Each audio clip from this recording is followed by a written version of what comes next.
प्रणाम। मैं इस समय स्वीडन के जंगल में हूँ और मैं आगे जा रहा हूँ। आप भी मेरे साथ साथ आइए और मैं आपको साथ में ये बताता रहूँगा कि एक योगी का उद्देश्य क्या होना चाहिए। एक योगी का उद्देश्य होता है पूर्णता प्राप्त करना, अपने जीवन को सुंदर बनाना, खुशहाल बनाना। लेकिन जीवन क्या है जो हम जी रहे हैं? क्या केवल यही जिंदगी है, या जिसको आप जी रहे हैं केवल वो जिंदगी है? जिंदगी ज्ञान है या जिंदगी खाना खाना है? जिंदगी नहाना है या फिर जिंदगी झूम के गाना गाना है? जिंदगी किसी के लिए कुर्बान हो जाना है या जिंदगी केवल प्यार मोहब्बत करना है? या जिंदगी किसी मंदिर में बैठकर घंटी बजाना या उस ऊपर वाले ईश्वर को पुकारना है? या फिर जिंदगी कोई रहस्य है जिसको आप और हम कभी सुलझा नहीं पाते? दरअसल जिंदगी इन सभी चीजों का एक मिला जुला स्वरूप है। क्योंकि मैं तो ये मानता हूं कि जब से हम पैदा हुए हैं तब से जिंदगी में बस केवल चीजें सीखनी है, चीजों को जानना है और बेहतरीन ज्ञान पैदा करना है। इसीलिए कलांतक पीठ ने एक नया तरीका निकाला। उसने कहा कि आप 64 कलाओं को प्राप्त करो। 64 कलाएं, ये 64 कलाएं भगवान महादेव के पास ही हैं। वैसे तो 16 कलाओं तक का ज्ञान आपको है क्योंकि भगवान श्री कृष्ण के पास ये थी, लेकिन 64 ये बहुत ज्यादा हो गई ना। लेकिन सच्चाई ये है कि जिंदगी में इन 64 कलाओं की प्राप्ति करने के लिए एक साधक निकलता है, एक योगी निकलता है। लेकिन इन कलाओं को प्राप्त करके भी क्या होगा? आखिर उद्देश्य क्या है इन कलाओं का? इनका उद्देश्य तो केवल इतना है ना कि हम पूर्ण हो सके, हम जीवन को खुशहाल बेहतरीन बना सके और जीवन के आखिरी सत्य तक पहुंच सके। तो ये जीवन का आखिरी सत्य क्या है? ये जीवन का आखिरी सत्य अनुभूति है। कौन सी अनुभूति? आत्मानुभूति। हम अपने आप को जान सके, हम अपने आप को पहचान सके। हमारे अंदर बहुत सी शक्तियां छिपी हैं, हमारे अंदर एक दीवानगी है, हमारे अंदर एक बेहद खूबसूरत महापुरुष युग पुरुष छिपा है, हमारे अंदर न जाने क्या क्या छिपा है। हम एक बीज हैं जिसके अंदर पूरा का पूरा वृक्ष छिपा है। हम इस जिंदगी को बेहतरीन बना सकते हैं। और आप जानते हैं एक योगी होने का मतलब क्या है? योगी होने का मतलब है अपने आप में पूर्ण होना, परिपूर्ण हो जाना। इसीलिए हम समाधि की ओर जाते हैं। और कुंडलिनी के बारे में आपने सुना होगा, मूलाधार, स्वादिष्ठान, मणिपुर, अनाहत, विशुद्ध, आज्ञा, सहस्त्रहार। ये सहस्त्रहार चक्र क्या है? सहस्त्रहार चक्र है हमारा मस्तिष्क। आखिर ये मस्तिष्क क्यों योगी इस मस्तिष्क के पीछे पड़े? क्योंकि वो इस मस्तिष्क के कुछ अनसुलझे राज को जाना चाहते हैं।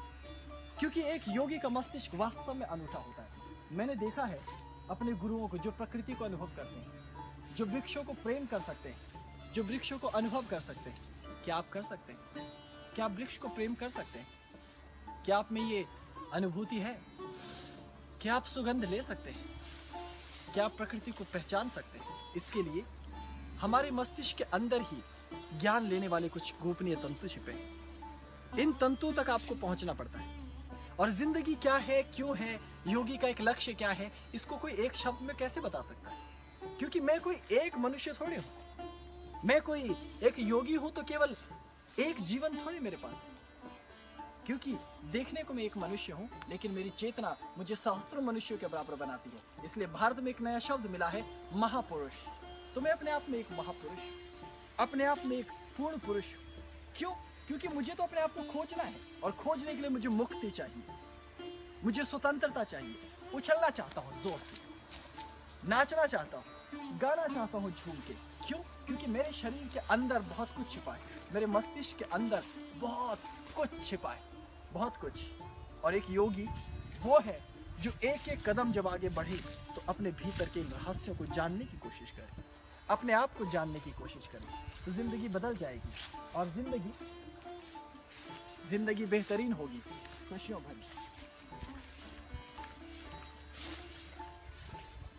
ऐसी तो देखिए कितना सुंदर स्थान है यहाँ, कितना अच्छा मौसम, और मेरे पीछे एक सुंदर सी जगह और सूरज चमक रहा है और अच्छी सी घास है। इसलिए ऐसी घास का फायदा उठा के यहाँ लेट जाना चाहिए ऐसे। हा। अब बताइए जिंदगी में आपको और क्या चाहिए? जिंदगी अनुभव करने के लिए, अनुभूति के लिए, तो आराम से प्रकृति के मध्य घास के बीच में सोने का मजा। तो योगी होना क्या है? क्या पहाड़ में बैठ के बस ध्यान लगाता रहूं या यहाँ बैठ कर सो जाऊं? अब यह आपके ऊपर निर्भर करता है कि आप क्या सोचते हैं।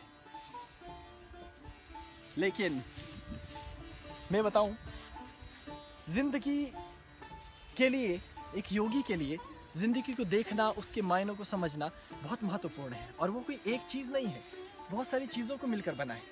इसलिए देशाटन करते हैं हम, दुनिया घूमना चाहते हैं, मिलना चाहते हैं लोगों से, अच्छा और बुरा समझना चाहते हैं। घास, नदी, पर्वत, ऊंचे शिखर, वन, हर जगह कुछ नया है जो आपको सीख देगा। हर जगह की सुगंध, हर जगह का स्पर्श, हर जगह का एहसास बिल्कुल नया है।